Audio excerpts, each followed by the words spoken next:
yan kay si Brad Agian, nanawa ko tanak ko itong naging aglaw. Pero ako kapag naging namukha ko, gibiling ko ako sa cellphone. Nalaman ako sunod ng mga oras, itan isa na ako, Brad, mahimo ba? Mamimbayad ko rin mong mahimo ko kasulugan dito sa amo. Kung nga naman, ano matay ng mga ko, di ka okay. Bisa nag-yud-yud ko kani subang ako ang try, kaya misita sa try. Sige ay, basta kabubuton sa Diyos, ang ilang tanong atong panahon. Wala nga, ato sa akong taon natin, sa iyo mga tayo, kung kasunod, Alcide 35 man, ato adayon ang atong sulugan. Ang kuntana, ano makitang katulik ko? Ang atong nature sa kampo, sige ka balik-balik. Di ka po anong ginawa na? Kaya matulog sa isura na ito, kaya katulik ko, ang hiras ko yung sila. Gusto na ipagtunay mo, Brad, hindi Brad, ang ginoo mo. Anong siya mo balik-balik? Ginoo, galian mo kalang di ko na. Ginoo, galian mo kalang. Siya mo balik-balik niya, siyang pagkita kami. Ato, kani gusto ko kamuha sa Diyos. Wala gini mo ganyan, musubay, itas ko sa Diyos. Musunod ka sa proseso. Iyan, hindi ka mo ito na makampulan na, wali ka mauwa, makayo. Ato, basta na Panginoon sa Lucas. Lucas, Kapitulo 11, versikulo 5, Matto City, ato, pinama. Lucas Kapitulo 11, versikulo 5, Matto City. Og miingon si Jesus sa iyang mga tinunan, pananglit usa kaninyo, muadto sa balay sa usa ko kahigala sa tungang gabi, og moingon kaniya, bay, pabalo akong tulo ka buokan, kay niabot sa amo ang usa ko kahigala nga nagpanaw, og wala gayud ako'y ikapakaon kaniya. Unya, tubagon ka sa imong higala dito sa sulod. Ayaw na ako sa muka, gitranggahan na ang putahan og ako, o ang akong kabataan ng higdana. Busa dili na ako makabangon sa paghatag kanimo bisan unsa. Sultihan ko kamo nga bisan higala kaniya. Dili siya mobangon o muhatag kanimo pan. Apan mobangon na lang siya o muhatag kanimo sa tanan. Nga imong gikinahanglan kay wala ka man maulaw sa pagsigig kangayo. Grabe, no? I-explain di ko ayos kung ginoo ang importante sa pagbalik-balik ko po. Isa higala pa niya. Kaya sila ko yung anak na mahuhay na. Pero kan mauwaw sa kulay pangayo, ay, babay na lang tulog ko pan. Kaya may nabot sa amo, mako bisita. Mako ihatak sa gunsa. Baka mawasig balik-balik. Nihatak na lang siya. Grabe na. O din ang gusto sa ginawa. Kaya di ka mauwaw, di ka kunan o pagkampo. Balik-balik. Wala hindi nga ni San Pablo, pray without ceasing. Pagkampo, kaway hunong. Wala ikaw, pagkampo na makan ngayon. Dali ka na itong bato na patawag. Muna, naliyong ko niya, human sa karabang isagan niya. Tapos, sunod? 40. Sunod? Doon ay hukta. Sunod? Doon na tayo pinahir. Why, hunong? Ang ato pag-isgot, ang ato paghandong sa mga kaisuna na itong mga biyan ng libutan na kaya kay gugma. No? Eh kung na kay gugma, eh kung na, wala kaliwaan ni mo, kung na yung matay. Ang mga na yung nilisira. Grabe ka rugoy, no? Pero ito los yung ginawa mga gugma na ito, why pa kabugdo? Bisan sa kamakayon, why pa kuman? Asa mabasa? Roma, Kapitulo 8, verse 5, Matto 8. Ato ko niya, kung sa rin, ginuod na gugma, nato sa itong isig ka tao, nato sa itong isig ka ingon, labi na sa itong anak, labi na sa itong likanan, labi na sa itong bana, o sa itong asawa. Kaya naroon yung mga asawa nun, araw mo sa sanggutan. Kaya kadlungon ka na ha. Bisa mo sa kadlungon sa kumana, ampo ka sa iyang kayuhan. Bisa mo sa kadlungon sa kumang asawa, ano yung ampo? Kaya na ito, yung ampo ang kadautan. Dito malipay ang Diyos. Kung nag-ampo tao, kadautan sa tao, kung dili, ang kaayuhan sa ato si tao. Nato di kasama. Roma Kapitulo 8, versikulo 35, Matto sa 39. Busang kinsay makapahimulag kanato gikan sa gugma ni Kristo, ang kasakit ba, ang kalisdanan, ang mga paglutos, ang kagutom, ang kakabos, ang katalagman o ang kamatayon, sumala sa giingon sa kasulatan. Tungod kanimo na miligro kami sa tanang panahon, na isama kami sa ihawnon nga mga karniro. Dili hinoon kaliwala nining tanan, may hingpit kitang kanaugan pinaagi kaniya, nga nahigugma kanato, kay nakasiguro ako nga walay bisan unsa nga makapahimulag kanato gikan sa iyang gugma, bisan ang kamatayon o kinabuhi o mga anghel o mga langitong pamanuan o mga gahom o ang mga butang karon o sumaabot nga kapanahonan, bisan ang kalibutan sa itaas o sa ilalong, wala gayoy bisan unsa sa mga binuhat nga makapahimulag kanato gikan sa gugma sa Dios nga naato pinaagi kang Kristo Jesus nga atong Ginoo. Klaro kayo no? Nga why mga bukto Why makahimot sa tugugma nga nato gikan ni Kristo. Ano yung pagtulog ng Biblia sa Kristo? Higugma ang Diyos na rosanan o higugma ang iyong isip tao sama sa iyong kagalingon. Muna ang tinuod ng hugma, andam sa tanang panahon. Ang tinuod hugma, andam mo dawat. Kung doon ay magigsunan ito mga biyak ng tributana. Kaya sa ito panahon, Diyos na itong nalang nato Ginoong sa Kristo. Dili kay Diyos na nato mabuhi. Kundi Diyos usab sa mga patay. Walang natay, communion, no? Kaya saan sa mabuhi o sa mga patay. Ano na natin higumon ang ilang mga panahon sa dito sa tributan.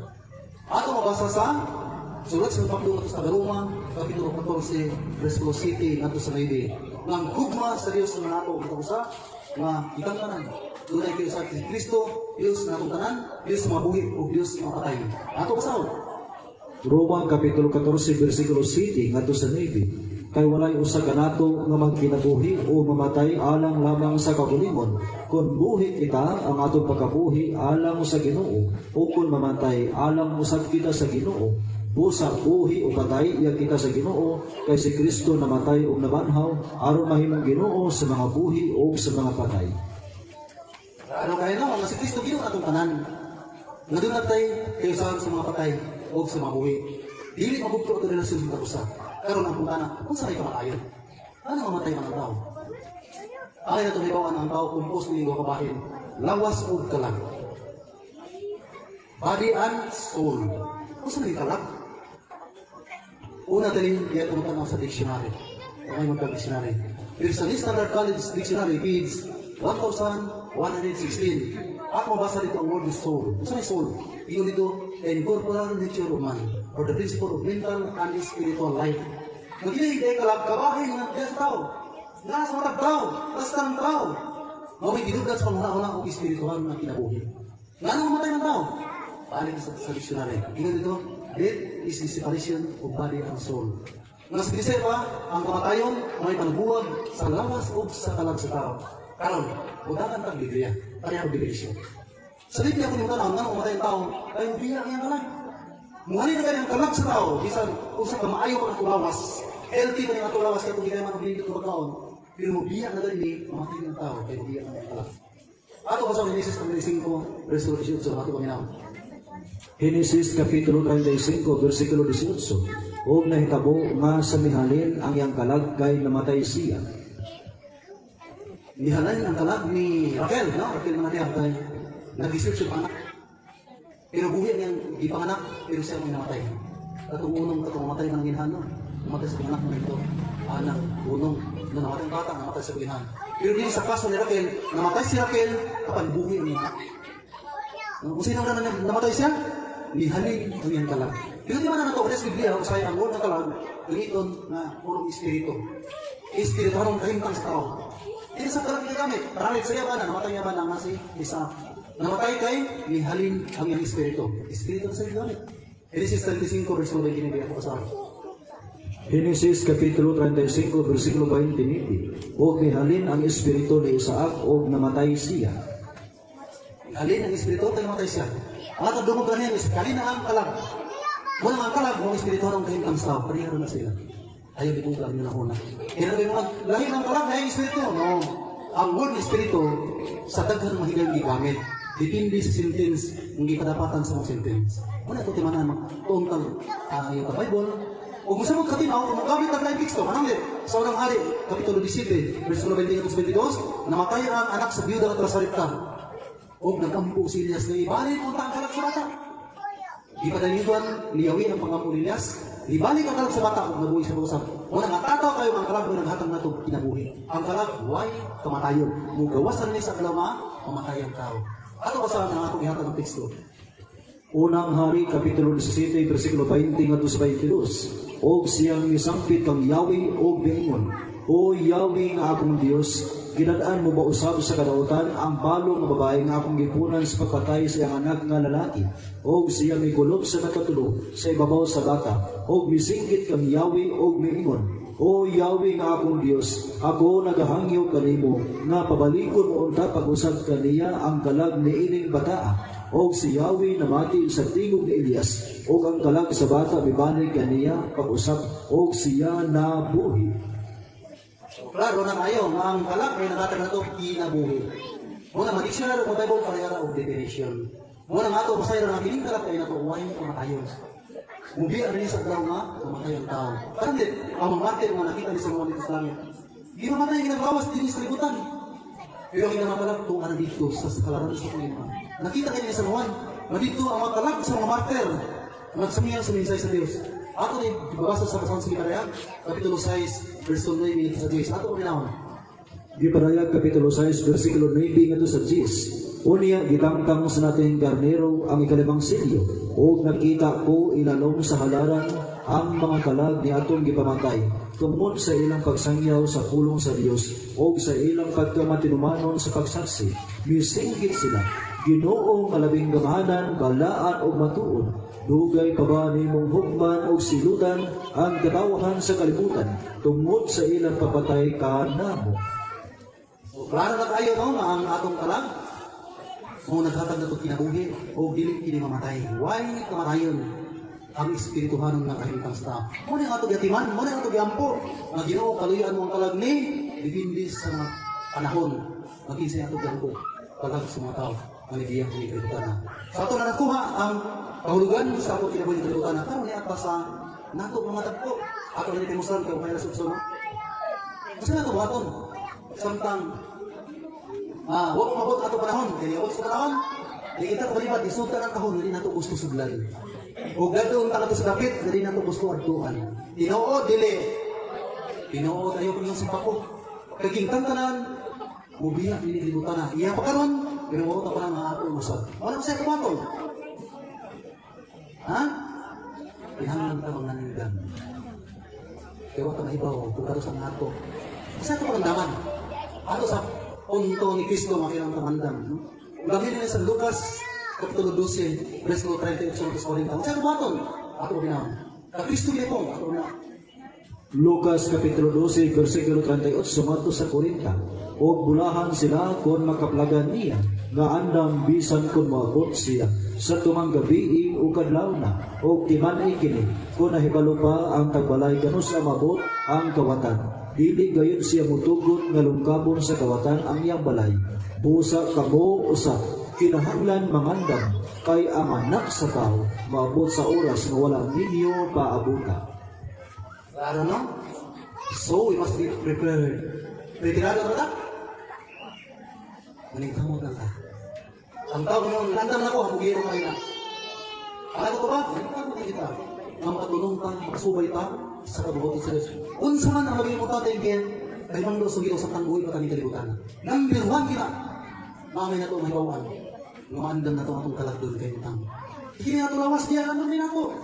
No? Sige ni Kristo, ibangin ni San Mateo, Kapitulo 6, verse 31 hanggang 33. Ato ko kailangan po ni Kristo.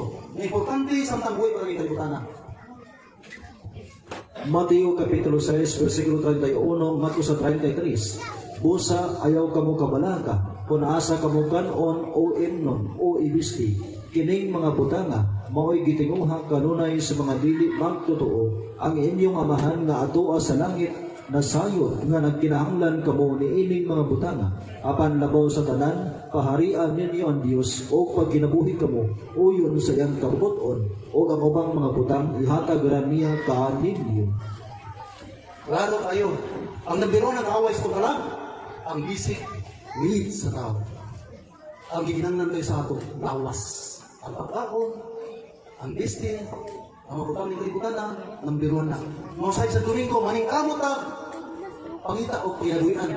Hindi na takasimba kay, naulipon tas mabutang ng kalibutan na. Ang Diyos, naibaw siya sa akong giginangan. Naibaw siya na mukhaunta. Naibaw siya na ginanang ta pinuyanan. Naibaw siya na ginanang ta tintanan.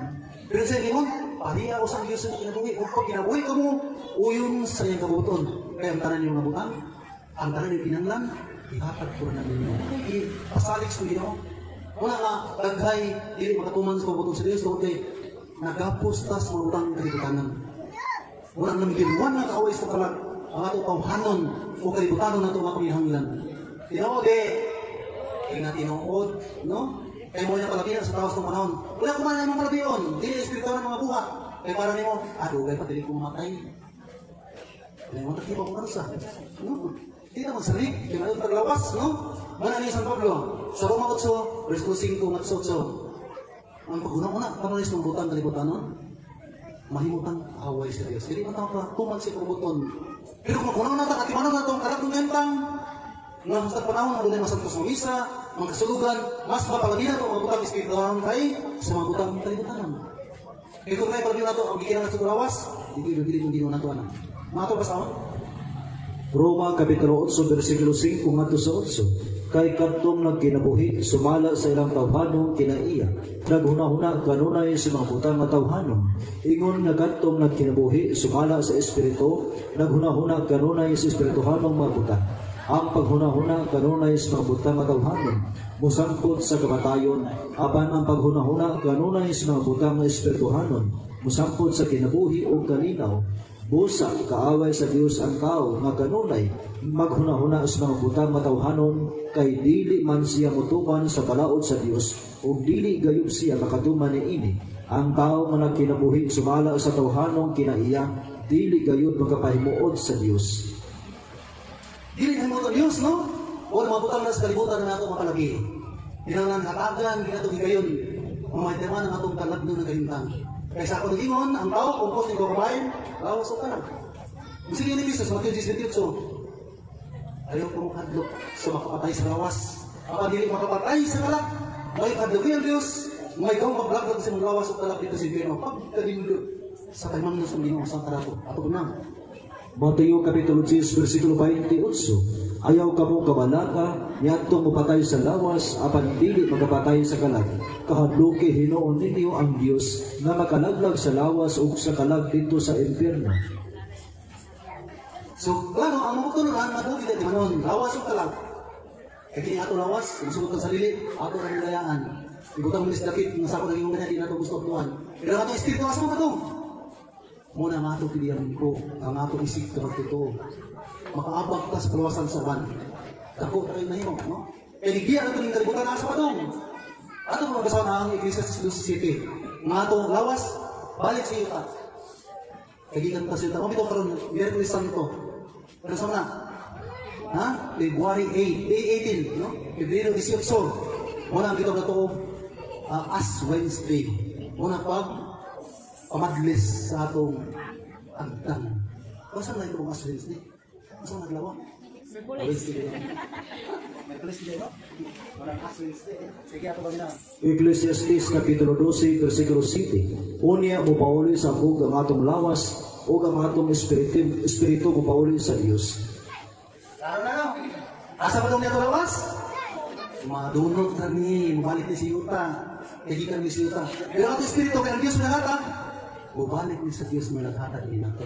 Una nga ito, iampo na ito, timanon na mabalik na ito niya, nga, bastada kayo. Andam na kayo. Maparang na ito man ako, kasi Daimira, siniguro na na, isurdo na. Kaya ito, gituman ang duha niya ka, panginahanglan.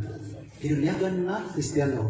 Pinunyagan na Katoliko, o labos na na, ato di mga pumuli ka doon proseso. Ang pagkampo para sa kahinta nga, alam ko na makatuman kita sa kabuburon sa Diyos.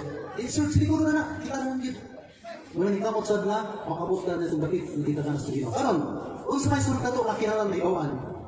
Ang importante na ito may bawaan sa itong panahon karon. Tungkol sa pagdagsang, hindi ito nga nilay nga masekta ng mga manlit, inukod ng tao para ng patuwa. Ako kung nangyayang matundok. Kasi mga Katoliko, 1,000 years na kapin, na nagdagan sa Nisayan, o kailangan pundok sinuhan. Naglawig ang simbahan nga way mga ito na ito mga protestante, way mga protestant sect. Pero karon sa mga sa internet, kung yung tanong sa yung internet, 45,000 kapin na kapundok sa dinuhan ng Kristohanon at against the teaching of the Roman Catholic Church. So yung makita. Umuunig yung Kristo, kaya sa Biblia ang tunto, pero ilan nila ba yan? So igsoon na itong mga Katoliko, ilan nila ba yan? Kung saan nila Kristo Kristo, Kapitulo 4, versikulo 5. Kung may usahan naman ito, alam niyo sila, aksel sa tinuhan na parihara, katawag sa Diyos, yung tinuod. Hindi na malipat, tingnan naman, ang Biblia natugan, ang sarili ng magtuo. O si Kristo nakatukod na yung magtuo, o hindi na yung magtukod na nakato. Kaya natukod naman yung Kristo ang mong bundok na ating karugan-karugan. Ito magkakaroon. Episo Kapitulo 4, versikulo 5. May usa lamang ka Ginoo, usa ka pagtuo, o usa ka punyag. Klaro na. Usa na. Pero kailan nakaroon bundok? wala tayo 5,000 kami kumundok sa ginawa ng mga man-made religion. Mga tinukod na tao. Pero yung ako, si Kristo ang ginagtukod. No? Ipangutanan namin itugod. Mutanan ako sa mga historical books, sa mga naglala ni Sintidya. Jesus Christ founded the Roman Catholic Church. Pero piliin lang, tinukod lang mga tao. Kung yung marami kugihan mo suroy, pagpanginat na to. Huwag ito ko nang basawan ng Roma, Kapitulo 16, verse 17-18, sa sige ni San Juan, Ali San Pablo, pagbantay mo. Ang iyong ko ka mong magbantay, balik kayo ito mga tao. Namubahin-bahin ka ninyo, musamok sa impacto. Kaya nagbuhat yung mga butanga, wala. Sana, ato na yung pagdampi, para sa ko. Roma Kapitulo 16, versikulo 17, ngadto sa 18. Hangyoon ko kamo, mga igsoon, nga magbantay o maglikay kamo ni atong mga tao, nga mubahin-bahin o musabog kaninyo, pinaagi sa pagsukat sa pagtulunan nga inyong nadawat. Kay ang nagbuhat ni ining mga butanga, wala mag-alagad kang Kristo nga atong Ginoo, kundili sa ila lamang kaugalingong kahakog. Gilimbungan nila ang mga ubos o salaputan, pinaagi sa matahong nilang mga pulong o pag-ulog-ulog. Gilimbungan nila may nasinte. Pinagi sa mga nindot kayo nga pasalig. Nindot kayo nga mga matawag na ito, pagsumpak sa pagtuluran ng ato na dawat. Di sila ito purgatorio. Tanan din yun, hindi katoliko, Polos, di mo ito purgatorio. Walang gusto tayo silang tanan na imperno. Ano naman? Anong purgatorio? Kung ito tanong silip niya, usana ka dapit, no? Usana sa state, kahintang. Nakita na sa cleansing or purifying. Iluwanan, putlianan. Kaya kung may mansa ka magkamay, nakahimo ka na tumakak sa ako ng sa inyo ng lugan na ibasa, hindi ko kasulit to. Wala sa may baton, inangan ko sa hiluan sa kalayo. So ang purgatorio, kalayo kaya ko na. Pero kalayo nga, igo na mo putli, igo na mo limpyo. O si Kristo man namulong na doon ay kalayo nga mo putli. Ato pasawag ang Marcos Kapitulo 9, versikulo 49. Ato kami na.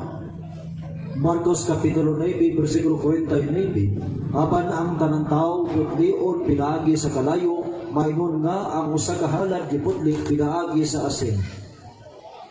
Una kung isip kalayo ang putli, sa may ito na. Di man impirno, eternal destruction. Why katapusan nga silot? Eternal punishment. Kung ang purgatorio, temporary punishment. Temporary na. Di ka man yung old dito paghilo. So ka dito sa ingutang. Parang tingnan lang kung gis kitang ganyan. Pero sa rin, pagawin sa rin gandang gusto ginawa, iko lang ang putli para mong kalayo. Okay, ang ingunta, mga linumas. Ang malangit. Hindi naman kinanglan na i-purify siya kay kandidato naman siya para langit. I-schedule naman siya para langit. No? Wala ang ginagmalikat pa niya sa kinanglan na i-purify. Wala ang ito na ito, purgatory. Purifying, no? Purifying face. No? Kapit na mo, yung putli sa mong kalagaran makabot na siya sa langit. Ikadaw nga kayo na tumasayran. Importante kayo niya ito mabuhi ng mga pasalibutan. Magbantay ta. Kaysa ako nagingon kanya, hindi ha, natuot sa pagdagsang sa laitinungan, di gusto ang akong gilong makita magkabahin-bahin. Kung ito basa ang ikalawang Juan, Kapitulo 1, versikulo 7, nakto sa 11, hinangan niyo makabilit sa pagtuo. No, makuna ay magsakasaka sa kapalay, kaya makikimo nila karon. Sipit-sipit na nila, brad, sister. Niyami nagsangyaw mi sa insayos Ginoo. Ayaw siya dawata sa iyong balay. Sa inyo sa naman, ako rin naman. Ikaduhang Juan Kapitulo 1, versikulo 9, ngadto sa 11. Ang tao nga wala mapabilin o wala mutuman sa pagtulunan ni Kristo, wala ganiya ang Dios. Apan ang amahan o ang anak anaa ganiya nga nagsunod sa pagtulunan ni Kristo. Busa, kung may muanahan kaninyo nga dili magdudlo ni ining pagtulunana, ayaw siya dawata sa inyong balay, o bisan gani sa pagtagad kaniya, kay ang magtagad kaniya nagaambit sa dautan niyang buhat. Ayaw dawata sa inyong balay, ayaw tagda. Pareho na naman ang inyo, kailangan namin ipagtuo, ang ililig sa Ginoo. Nga nang nanungha ka sila, sa itong panangkaroon, nagsugod din ni Martin Luther at 1517. Nanungha na ito, magtigitak na nila ni Kristo. Usa ni Kristo, ibagin ni sa Mateo, Kapitulo 24, versikulo 4-5, tama, 10, ngadto sa 13, ato paminaw. Mateo Kapitulo 24, versikulo 4-5, kama 10, ngadto sa 13. Si Jesus nitugag, pagbantay kamo, ayaw kamo palimbong ni bisan kinsa, Kaysa ako malan daghang tao ang wanhing og mag-ingon, ako mao ang Mesiyas, og daghan ang malimbuman, og daghan unya niadtong panahona ang mubiya sa ilang pagtuo, magbudhiay sila o magbinukanay sila, apan maluwas ang magpadayon hangtod sa kakatusan. Lalo kayo, pagbantay mo, kayo ko ito panahon, madagay magdalas pumalan. Hindi ka po pwede. Isa, ilan na ka po karon? 45,000 na kabayan sa pundong kinuha ng itong Kristohanon. Pulos na ito Kristiyano. Pero lahi na ang ipanidlo. Mukha ang tagbaboy, impyerno ka. Uy, nagtugla pa sa Kristohanon kung ang tagbaboy, impyerno ka. Una dito sa langit, dili abli basta lahi adlaw. Sabado na yung abli. Unya rin taon na ito. Sirado mo mga kapuli ko kay Domingo ni Simba. Ang iabli ko sa langit, sabado na. Mga yung mga na. Kaya matod pa ni San Pablo, nagani magtudlo o lahi ng mga pagtulunan, ayaw sa dawatas ng balay. No? O sa sulat sa Pablo sa Galacia, wala yung maging usara. Pero di mo kalikayan sa pamanang kaya kini sila, tunod sa freedom of religion, ugihan. Tayo magsuroy-suroy, humok ka mga ilat. Ano naman? Magdanas na bugas, mga noodles, mga tinapa, nga magrali.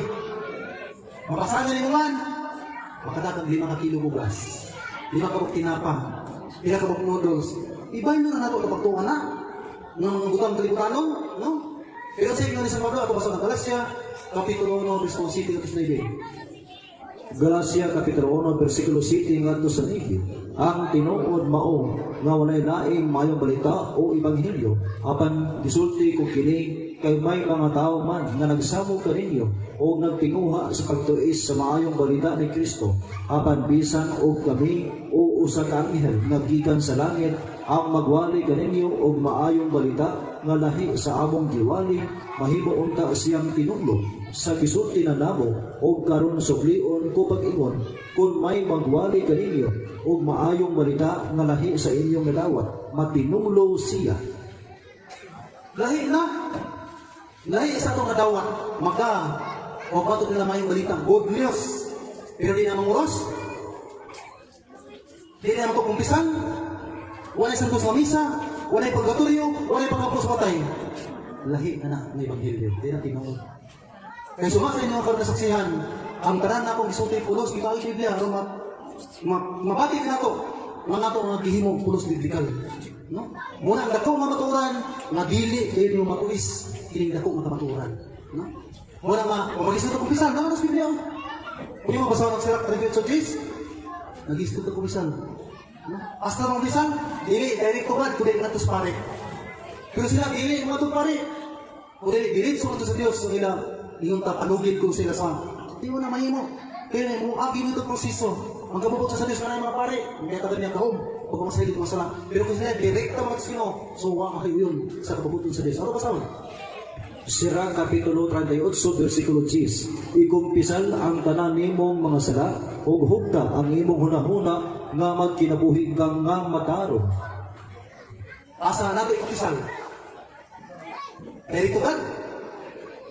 Dili na mahimo. Kaya na yung mga pare, hindi butang slim sa libutan. Nanasa sa basang sa Ecclesiastes, Kapitulo 5, Versikulo 6. Nga mo agi ito pare, ito tanungit, dili umanto ka sa Diyos, Diyos. Yung sumot ang ginawa na, kaya na may pinera niya rin sa libutan. Ato kasama.